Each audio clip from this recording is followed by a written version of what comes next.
In this section of memes, gifs, and emojis, we're going to be talking about enhancing digital connection. We'll talk through some examples of strategies that you can use to increase and enhance digital connection when working with students. So to start right off, you can use a meme or a GIF of the day. So using a meme or a GIF can be a really great way to hook kids in at the beginning of the class. It can also be a great way to have something fun and consistent that students can rely on and look forward to. Seen examples of this within schools. So students who didn't even have a teacher's class, but that teacher used a meme or a GIF of the day, students would work that teacher's door into their path through to their next class so that they could check out what that meme or GIF of the day was. So it can be a really fun thing that students can look forward to.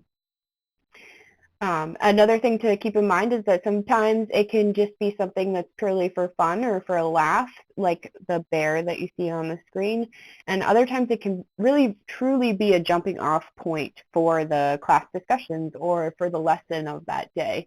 So, engaging them after they've come in and talking about whatever the meme or the GIF of the day is. Can also use GIFs to demonstrate complex ideas. So GIFs are really easy to make and use. So whether you find one and you use it because it's demonstrating a concept that you wanted to talk more on, or you are creating your own GIF to demonstrate a different complex idea. GIFs, since they repeat on loop, can be really helpful in showing a step-by-step process, or something that's too complex to try to explain within an image and you don't quite want to get as in-depth as a video. So for example, you see this key going into this tumbler lock, and it shows kind of how the tumblers react to the key and unlocks the lock. So just keeping in mind that a GIF is really good for demonstrating a series of steps or something complicated like a diagram, or showing an exploded view as well. It can really help to show the inside of something. Like in this instance of the key, the lock has been split in half to show students.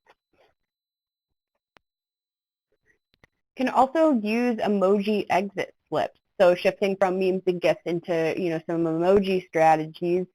An exit ticket is something that many of us use to gain an idea or better understanding of how a lesson or a video or any type of an activity went. So by using emojis, you can really keep things lighthearted and have it feel a little bit more fun and light.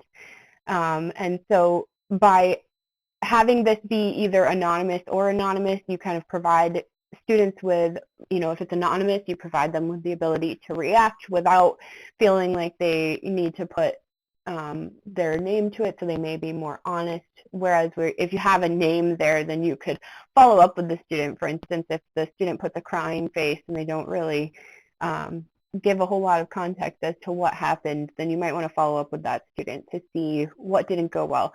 Or on the opposite perspective, perhaps the student really loved it and you want to know exactly what it was that jazzed them so much. And so having that name on that does give you the ability to follow up with them.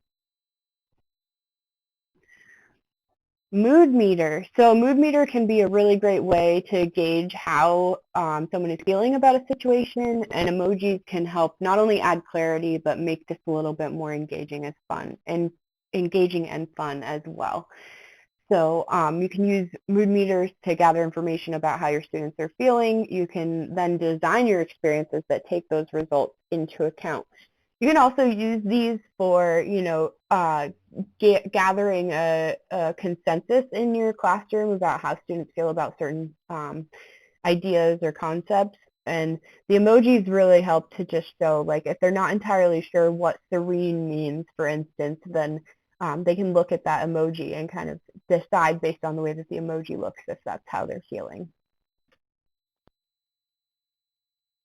This concludes the Enhancing Digital Connection section. In the next section, we're going to talk about increasing student engagement.